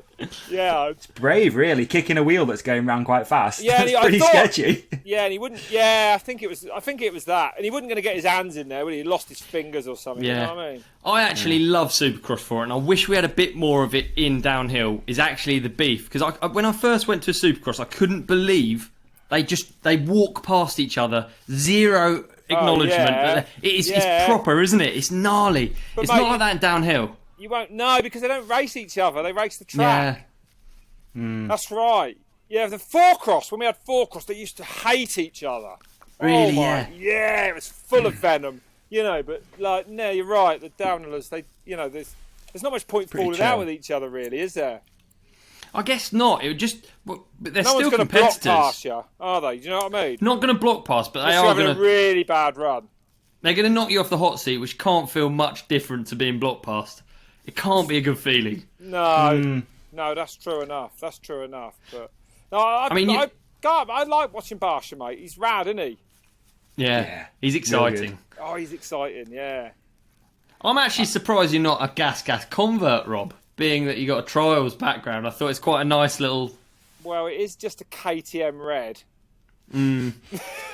I just can't believe it's over there. Like, and whenever I see that logo at a Supercross, I'm like, that is so weird to me. Like, I grew up, Gas was like the cheap trials bike that you used to fuck around on the pit top with, like, and all of. You said it. It's not a Honda, is it? Anyway, carry on. Well, it's not, is it? Let's be honest. But I mean, you know. No. It's just weird to even see that logo over there. Yeah. It's just so strange that they've took that whole business and just like and blew it Well, it's up. bonkers, crazy. isn't it, really? Because a KTM, a Husky, and a Gas are the same bike, basically, Yeah. with like a few. You know, it's sort of mad, isn't it? Really, but it shows how much value there is on marketing, I suppose. You know what I mean? And they're marketing Definitely. it brilliantly. Like the Gas is cool, isn't it? It's like it Yeah. fits. I like it. The name suits. It sounds like a crazy Spanish. It's perfect. Yeah, it's good. Yeah. Yeah, And they've I not do. messed around with the logo or anything. It's really cool. I Yeah. like it. Next time a Gas jacket becomes available, Well, I'm it not will, saying won't I it? will, but I might. No, Troy Lee will do one. They sponsor the bloody teammates, and we'll Yeah. have Gas Troy Lee jacket. I'm gonna have to buy a Gas trials bike just to look completely factory at like a club Yeah. trial. You are. On brand. Well, I've got a You've gotta be Honda, on you see, brand. trials bike, so it does fit. It's difficult. It's difficult, isn't it? It's difficult. It's a tough one. It's just how to I was look going to like- ask you. Go on, mate. I was going to ask you both. When did you guys first meet? Like, what's the? Do you remember? Mate, it's an embarrassing question because I will have met Rob probably at a bike show. I mean, I don't specifically remember it, but realistically, I'm a fan before a friend. Oh, that's First lovely. and foremost, That's really- it's that's true. really It's true. touching. That's really I touching. mean, yeah, That's really- I can tell. Yeah, but I mean, Oh, you hear that? Got a guess. Is that someone at your door? yeah, we've got a guess. We're bringing Barsha in. No, but no, I reckon it'll be. It's not McGrath, Yeah, I think is it? it'll be Hang on, that, Jeremy, yeah. just wait there, mate. I'm done In a towel in the background. I reckon it'll be a bike show. I went religiously to all the bike shows in Birmingham. Used to go to those, Bike just Live. stand around. Yeah. I was at all of them, It wasn't must be weird for you to think that you such like a. It is weird, and I in the same sentence, you're a bellend. You know, at the same time, Oh, I'm a But- complete bellend. Yeah. I'm one of the you worst. were a hero of mine. Mate, that is just... What's that? That is weird, isn't it? Nice. That's really lovely, Ollie. Thank you. Touching, right? A hero of yours. Well, absolutely, yeah. He's really Yeah, moved absolutely. me with that. He's moved I think me if you with think that. about it, why have we got so much talent from the UK? Genuinely, though, it is because of you lot. Well, And you I don't just- think- I don't think it's I me think so a little much, bit. Mate. Nah, Pete, It is a bit Jay- much, but Yeah, I feel like you're like made riding and downhill look so fun, so cool. Like that was more for me. It was growing up and seeing what you guys were up to more off the track. I think a lot of the time it just looks so fun Oh, well, that that's you wanted true, to be. and that bit of it's gone, isn't it? Yeah, It has. That's true. You'll never get Has it gone? What's it like? I haven't been to a World Cup for a minute, dude. like it was. when we were Mate, we used to have undercover people following us around the night after a race to see what we got up to and stuff. Like we used to see them, people like plainclothes cops and that. Honestly, well, I don't know where they were from, but it did happen. Yeah, it was mental. It was wild. We had a good time. Yeah, and it's just not like that anymore. Then there's no party like after Yeah, parties there's and stuff. parties. There are, but They're there's not a riots, party like- every night of the week, including the one the night before the race. You know what I mean?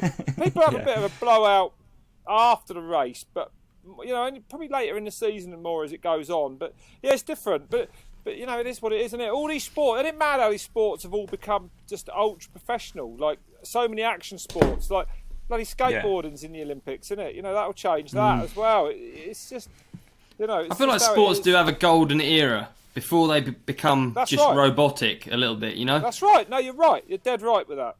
Where there's characters and room for colour and like Yeah, exactly. you Yeah. know what I mean? Before you have to become a certain sort of person to do well, you know what I mean? It just becomes so efficient Yeah. after a while, doesn't it? And efficiency isn't really that entertaining, to be Well, if honest. no one else is partying, if you party, you're going to get smoked, aren't you? It's like- Yeah. But back in our day, Yeah. you know, most people were still having a bit of a go. So I don't know. It was a laugh, wasn't it? Yeah, it was brilliant. I'm glad I Looked raced it. mountain bikes when I did. I'd say the big thing about racing when I did that was better was no social media. Yeah, I mean, that yeah, must that's be a huge thing proper now. It must pain be. in It's the such a big part. Yeah, you're trying to train and be a downhiller, and like, you know, 20 minutes till you run. Oh, I better just Instagram a picture of myself looking nervous. I mean, like, it's horrendous, isn't it, for them? Yeah. It's like, I mean, it's part of it. They've grown up with it, but it is harder. I still think there's a place for like the pure racer. We talked about it last Yeah. week, didn't we? Yeah, it's it might have been still last fucking week. cool when you see a pure racer, someone who's not doing the rest of all of it. kind of someone who's just focusing solely on their results. They're relying on solely their results. There's something. I think what we were fucking talking about cool as still. well. Loic to me, that sounds a bit like Loic. Yeah, he is a bit, isn't he? Yeah. I mean, he's actually a real character as well, isn't he? But... He is, but he's very professional and very good at what he does, and there's a reason for that. Yeah. You know what I mean? Yeah. Well, of course, they're looking for, like, you know, the margins at that level they're at, and to be consistent at that level, you know, that's probably another thing as well. Like, look at them, dude. It comes down to every single detail. It does. Yeah. It's mad, isn't it? On a rough old downhill track with different bikes and different, you know, it's like it always can be separated by hundredths. It's mental. When you won a World Cup, how long was the track? And what 7 was it like? minutes or so. 7 minutes. 7 minutes 15. Only because I did that thing on my bike last week and they painted it on the back of the. And what was the track like? Flat. Was it? Was it pedal? So it's a bit. So you really won on a pedal. A pedal. Yeah, track. basically I'd done really badly that year. It was 1990. It was my second year on Giant, and I'd done nothing. Nothing. No, hang on. It was my first year on Giant. I'd done nothing. And I'll tell you what motivated me was the fact that I just didn't want the lifestyle to stop. I was having a great time, just drinking and going around the world. And that track, the night before, the day before in qualifying, the team manager was stood where you came out of the pinball section, and you had to go across this field, right, like pretty flat before it dropped down to the finish, but it barely dropped. I mean, it was like another sort of a slight decline. Anyway, and I tucked coming out of this pinball wizard at about 40, 50 mile an hour. And I almost ground to a halt before I turned the pedals. Anyway, he come down the bottom. He was going mental. You lost 45 seconds. I timed you like, and all this. And I looked, and I remember thinking, wow, if it was 45 seconds, and he had a stopwatch on it, I was like, that would put me like top 5. So the next day I pedalled, and probably my bike was so shit then. It was like an XC bike, 100 mil travel, and there were some proper downhill bikes about then. But it worked on that track, so I pedalled everywhere. Then it fucked it down with rain.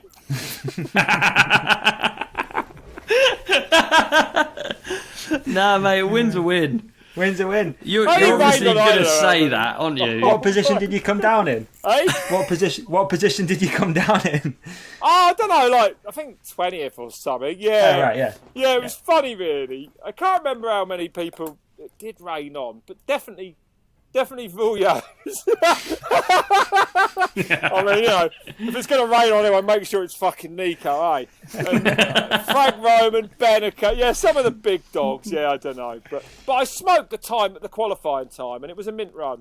So, fuck it. There you go. What were the races like back then, actually? So, fuck it. You know what I mean? I wouldn't be if I hadn't had a World Cup win under my belt, would I? What were the races like back then? Were they a lot different? Yeah. They still looked mint. They still looked like proper downhill races. They still... Yeah, because the bikes were so bad. I mean, you know, it's all relevant, isn't it? But the tracks were really long, and they were more. I would say they were a lot more pedally than they are now. Really, they were, because they were longer though, of course. So, but there were crowds and stuff, right? There were, and there was money. It wasn't like. Oh, there was loads of money, and there was so many people. Yeah, there was so many people. Like, Meta 93, my first World, there was like 100,000 people there. It was insane. Yeah, I mean, yeah, it was massive. It was massive. Like, you know, Leger last year before last, the amount of people there was very reminiscent to me of when I raced in Leger back in the 90s. It was much the same. Wow. Like, yeah, it was that, because they all came to see a Frenchman win. It was Bruni and Piron, and they weren't disappointed. But you know, it was amazing to see that many people. Yeah, again, that It must have been like super eerie last year then, going to racing and there'd been like no crowd. I think we had Win on here not long ago, and he was saying like it was just weird. Like, yeah, the whole thing was really weird. Yeah, of course it was. But we did go racing, so you've got to be very grateful for that. But yeah, it was probably the strangest 6 weeks I've ever had away in my life. You know, because I couldn't come home, you know, because of all the quarantines and stuff. But right. Yeah, at the end of it, I went back to Austria. At the end of it, I was the only guest in this hotel. I was the only dude there. Yeah, I couldn't get any food. I went down to the 24-hour garage because I got there like 8 o'clock, and the chef had gone out. Well, he didn't have a chef. And even that was shut. So I just had this weird night drinking stuff in my room. Yeah, it was, just in a hotel, the door open, music on flat out, moving around, just bowling around this hotel. It was quite cool, but weird. It's fucking funny to think of the days before, like, well, I guess it was Eurosport back then, though, wasn't it? That was where the money was coming from. Is that right? Well, the TV coverage always brings the money, doesn't it? You know what I mean? If people can see it, then, you know, people are seeing it, so it's worth something. But yeah, and then when Eurosport went away, then we had that big lull and all the sponsors went away, and then it's come back with Red Bull TV again, you know. So, and Freecaster, of course, you know, set the ball rolling about getting it on the TV again with the webcasting. But yeah, before Freecaster, I used to watch the live timing, and it wasn't that entertaining. I've got to say. Imagine. No, I've got to say it wasn't that entertaining. Freecaster was fantastic addition for sure. It was probably the right start to the return of downhill on the web. Like, it did fit the period, didn't it? It did. It was mental, wasn't it? Yeah. How I didn't leave that period of time as a full-blown alcoholic, I will never know. You know what I mean? I was travelling with a full-blown alcoholic, the director, who will remain nameless. Really? But my God, mate, the amount of... It was like a 3 days of drinking. Like, so the morning of the race, he'd get up and just start drinking again to feel all right by 2 o'clock to actually be able to commentate, because it was so rough from the night before. Yeah, it was heavy. It was funny. It was funny. It wasn't heavy. It was fun. How did you transition into... where I'm going with this? How did you transition into being a commentator? So I did Red Bull X Fighters. Yeah. The whole thing for me was I did a bit of. Do you want to hear it right from the start, or is it going to be too long? Yeah, definitely. Yeah, I want to know about like finishing racing and then what you did and how you got into commentating. Well, when I was racing, I wrote a column for MB UK and I did a bit of this and that, and I wrote a few articles towards the end as the money got less and less from racing. You know, and then MB UK sent me to a gold mine thing in bloody Brazil, right? So I went there and I wrote just to write the article on it, and then I got asked to do an interview for the TV show.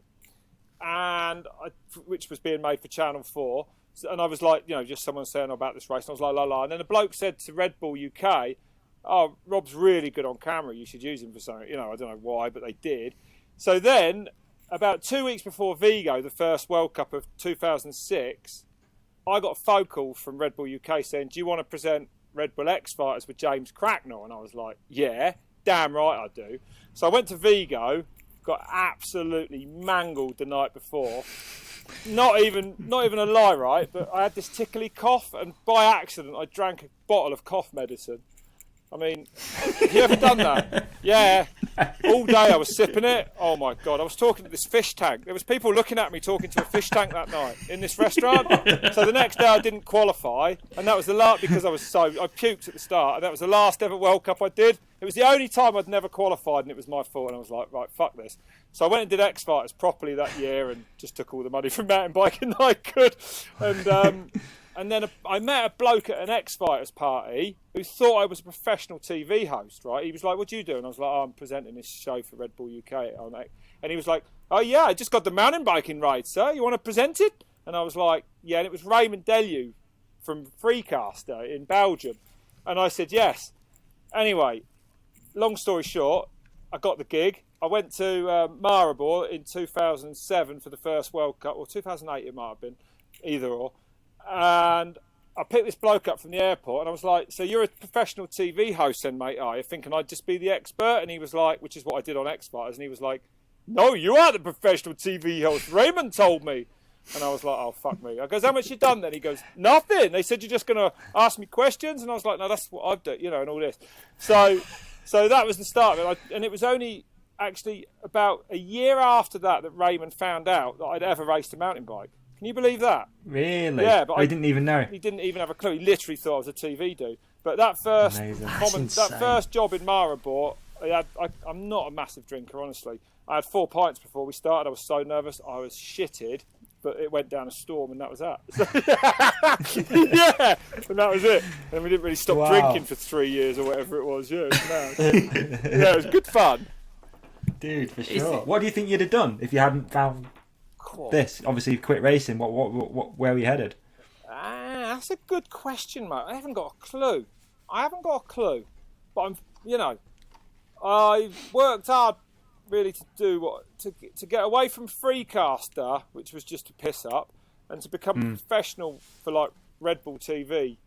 it took a lot. It did take. It was hard. It took a lot of work, you know. But I'm very pleased that I did it, and I'm, you know, and I like, I don't know, because I'm only interested really in commentating and presenting. I love it. So it's not a fluke, not by a long shot. It's funny. I've recently worked with. I guess he's kind of one of your colleagues. Do you know Tim Warwood? Yeah, I know Tim. Yeah. I was in. Yeah, I thought you would. He was in Austria in that weird hotel. He came on the second night.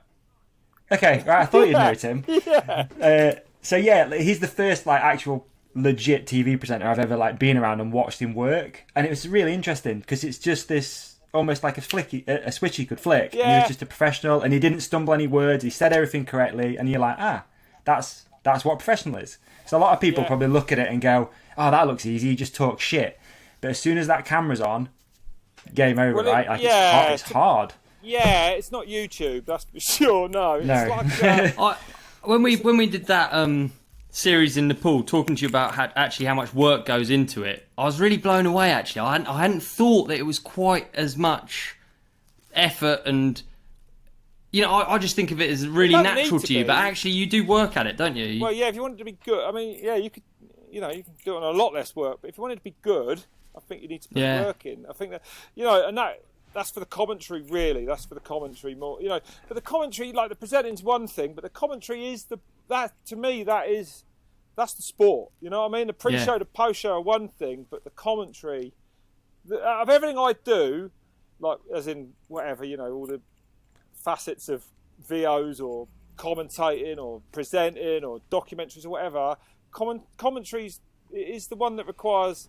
It's the hardest one. It's the most skilled one. To me, I think, you know. Yeah. What? I'm just curious. Sorry, Olly. What does that work look like? Like, what is that work? Is it the research, watching stuff or research? Yeah. Okay. Like you know, I watch all those races back from last season before this season. About a month before I start to watch them, I just sit and watch them. It all goes back and just reset. It's easy, and then there's all the research and all the notes. But for me, the work was actually to become a commentator, like what comes out your mouth while you're doing it. But if you haven't done all the rest of it, you've got no chance of getting that right. None. But you know, I've got two questions. Also, is it hard to not swear? No, it never enters into my head. I've hardly sworn on this, and I think I've sworn 3 times, so I'm very aware of how much I'm swearing on this today. I love that. Yeah, maybe that's 4 so times. good. Yeah. Yeah, I try not to swear as much. Sometimes I seem to develop Tourette's. If I forget about it, then I'm non-stop. But I've made a bit of a pact myself to try and stop swearing as much. And the other thing that sprung to mind, you know, with like research and stuff about, you know, the races and everything that's going on, do you think social media has made that better or like worse for a commentator? Because in theory, you've got to be up on every single athlete and knowing what they've been up to, what they're doing. No, do you think it's made it easier? Or? It's easier because you've got more information to go in with.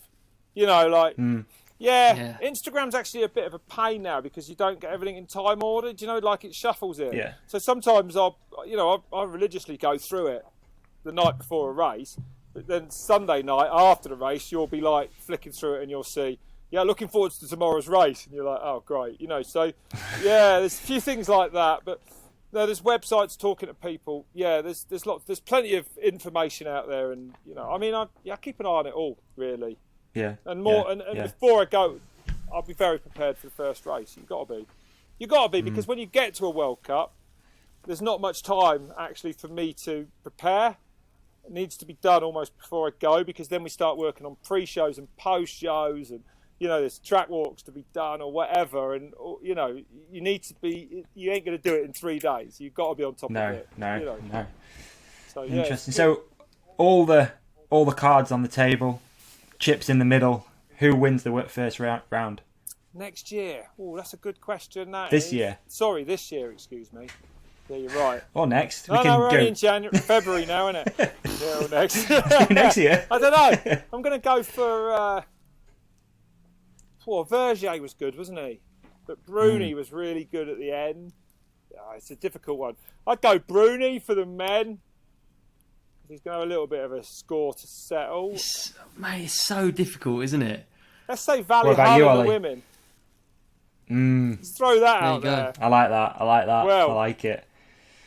I'm not a huge, I'll be honest, like not a massive race fan. Like I watch them, but I wouldn't say I'm like fully up on who's going to be going fast in the No, off season or anything like that. It's an But impossible question, actually. yeah, it is. It is tough. And there's so many people again coming into it that can win, Yeah. which is Yeah, which if you is think really how good. much normally changes in a normal off season, like you just feel like you've got nothing now.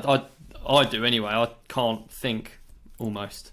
No, that's Yeah. right. Well, no, it was a while ago, and it was only like really done in what was it, 6 weeks or 4 weeks for the Yeah, day and or they didn't something, feel you know. like normal races, No, did they they? They didn't. felt like they had asterisks. They did. I- No, they yeah, I were thought a weird. bit. That's right. That's exactly right. Yeah, The lack of the crowd was a big part of that, and you know you could see that affecting riders as well. Well, it would have really affected me. I mean, I lived for the crowd and that atmosphere, and then when Eurosport stopped, and even the crowds then just didn't come. It's like the whole interest went back in that period, and the TV went, and so did the live crowds. Yeah, it was the dullest thing ever. It was it was so shit to turn up to a World Cup. It was terrible. Yeah, I was over it quite quickly. I think it's quite an interesting one. Like motivation during a weird time like this. Obviously, you look at like someone in New Zealand, it looks completely normal. But for some countries, you'd have to be really on it to train and to you imagine- maintain like a level. You imagine for the cross-country riders as well, like more. Yeah. Well, you say more, but actually the downhillers train as hard these days in a different way. So, but I mean, in respect to the Olympics, which only comes around once every 4 years, I don't think it was any surprise really that last year's World Cup results were a bit weird because, like, they'd been training for the Olympics, that went, then they trained for some World Cups, they got moved. I mean, it was. I don't know. It must be really difficult. You know, I mean, you know how scientific they all are about it these days. yeah, like trying to peak at the right Yeah, time, and exactly. the peak keeps moving. Yeah, exactly. Yeah, it must be super really hard. Yeah, yeah, it was different, wasn't it? Yeah, it was different. But fingers crossed, this year's going to be a lot better. Too right. Good Who ending. knows? Yeah. Solid ending that was. Was that really? Yeah, it was almost I reckon emotional, so. I wasn't reckon. it? Yeah, That was nice. That was. thanks, It was mate. beautiful. What time is it? It was. It's 6:10. Yeah, I've been on an hour and 10 10 minutes. Yeah, you will have. Yeah, You said yeah, it's 45 crazy, minutes. isn't it? That's, Easy hour and 10, wasn't it? I'll say, yeah, send me the invoice after, dude. It's all good. Ollie will pick it up. yeah. Yeah, no worries. Yeah, no. What size is that jacket, Ols? Anyway, right. I'll send you a Peak Fukin District jumper if you want as well. Yeah, send us one of them. That's great, that is, yeah. Like that. Oh, I like it. Yeah. So what do? Is click the red button and I'm gone. Yeah, just leave your browser open for a bit because you've still got a few little bits of files to upload, and then we're good, dude. That's it. All right, lads. Well, Yeah, it's easy. Mate, cheers for joining us. I've Mate, had a thank you great so time, much. actually. I haven't had any company for months. You know, it was right? lovely. Dude, anytime. Lovely. Anytime, mate. You You're ring part of me the up. family, anytime. Yeah, give me a bell, mate. I've got nothing to do. So, you know, yeah. Just You got YouTubing to do, dude. Thursday, another YouTube. That goes live, does it? Yeah. No, I think we're going to go live later. I don't think Okay. Thursday at 4 o'clock was the time. Only 8 people have watched it. Sunday afternoon seems to be the hot drop. There you go. Funny. Well, there's a link in the show description for everyone as well listening to subscribe to Rob's channel. Oh, So yeah, subscribe. please do that. I mean, you know, I'll Yeah, man. take it anywhere I can get it. Yeah, even with this, no problem at all, man. We got you. Right, lads, Dope. see you in a bit then. See you in a bit, all right? Cheers, dog. Good to see you. Good to see you. What a guy. Look at that. What a guy. Hey, you know, it makes me think we're actually pretty lucky to have. He's largely considered the voice of mountain biking. 100%. Quite lucky to have someone like Rob. Really. I agree. Dude, if you look at the guest list of this Lockdown Companion series, it's heavy hitters, man. Yeah. We ain't been playing around. No. Yeah, Ain't yeah, messing. totally, yeah. Absolutely. And also, and it's just a genuinely nice bloke. It's funny actually, because I've been a while ago, and going back probably 2 years, I was going back and forth with Rob about doing an episode. And he might not even remember, but we were trying to line it up to do it in London, in like the Red Bull studios, because he wanted to do it in person. But this is going back, it's probably longer actually, it's probably 3 years. You know, when the whole podcast thing was just starting and he was like, I'll do it, but like in person, I'm not doing any Skype stuff, I'm not doing any of that. I was like, dude, all good, we can figure it out. And we never got around to it. And then he came up to Sheffield for the Gamble premiere, I think. Yeah, that'll be a couple of years ago. And we had a chat about it then, but it just never happened. So yeah, it's one of them. So, Makes thanks you think, doesn't it, when he talks about like TV people doing his, they thought he was a TV person or whatever. What would the sport honestly look like if you had just a TV person doing it? I just think it's. I think because you could, like when they change commentators, it makes a huge difference to me. It really does, yeah. Even really the does. Supercross, they've got a new Aussie guy, and I'm like, who's this dude? Like, I want, what was he called, Ralph Sheehan, and I mean Carmichael's good, but he's good because he knows the sport inside out. But I wouldn't say he's a good commentator. Right. He fluffs a lot for me. Like, he does fluff his. He'll be like, and he chokes a little bit, and you're like. I mean, Rob's bloody good, isn't he?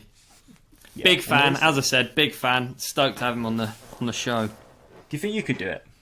Don't know. I don't know. I'm under no illusion that it wouldn't take a huge amount of work to get to even where he was at when he was a loose cannon on Freecaster. I don't think it's. I think when you actually try and do it, it's very, very difficult and a real skill. I think.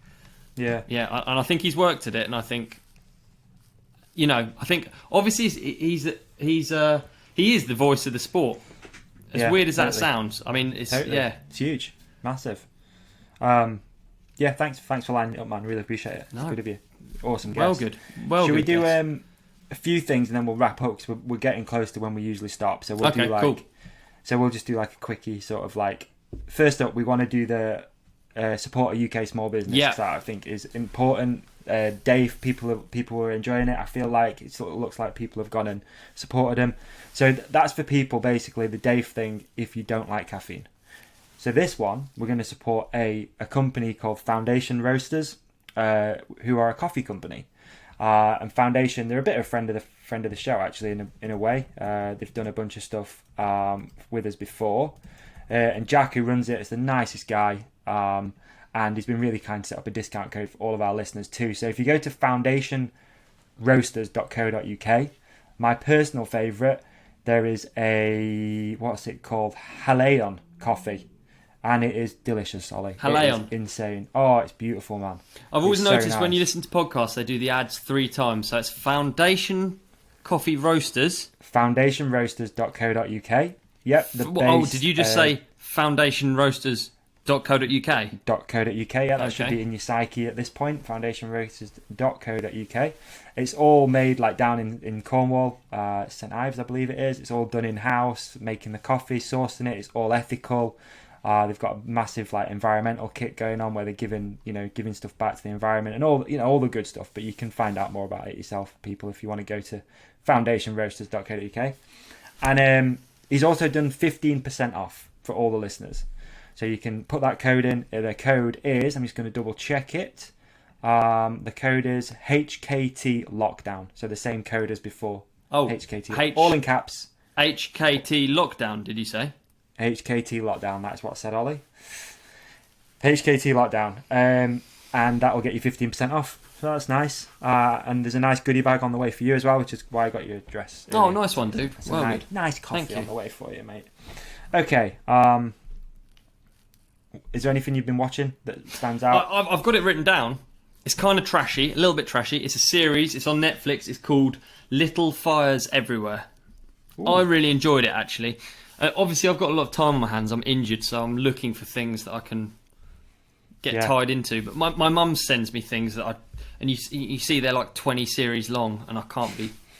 It's too much of an investment of time. Whereas this one's pretty short and very good. Nice. We've been watching on Netflix too, actually. It's called Superstore. Oh, okay. No, I've not seen that. And it got advertised a few times to us. It looks like it'd just be trash. Like it looks. Remember the British Empire? Do you ever see that one? No, I didn't know. Okay. It just looks like it'd be trash. But it's actually really funny and really good. So it's on Netflix. I think it's called The Superstore. The Superstore. Check that out. About listening. Been listening to any vibes? Kicking it? Right, my song for this week is Brock Berrigan. September 22nd, and I'm going to send you a link because obviously that's quite a lot of Brock Berrigan. I like September 22nd. Okay. What about you? So mine was sent to me by a listener, actually. He was like, you'll like this, and massive shout out to all the country fans who reached out as well and was like, as if you like country music. So this is actually going back to the roots a little bit more hip hop. I never know how to say his name. It's Pharoah Monch. Pharoah Monch, yeah. Pharoah Monch has got a new album out. Has he? Yeah, and it's like a collab album with another artist called 13. Don't know, And 13. it's called Pheromones a must be Go on. quite old now, eh?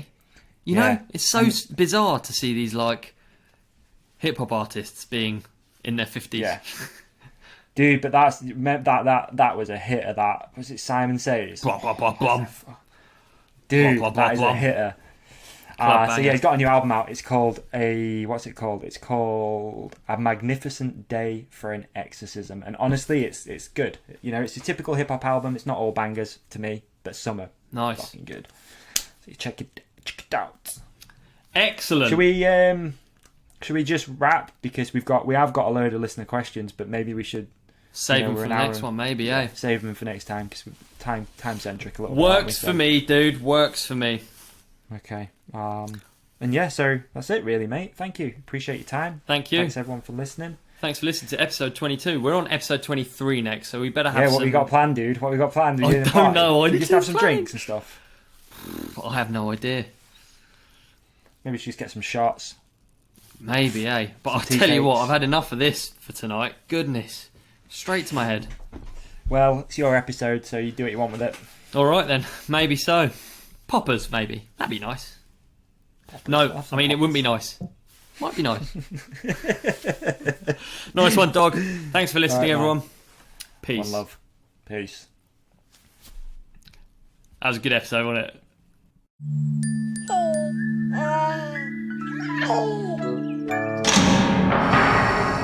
You are part National lockdown. Lockdown.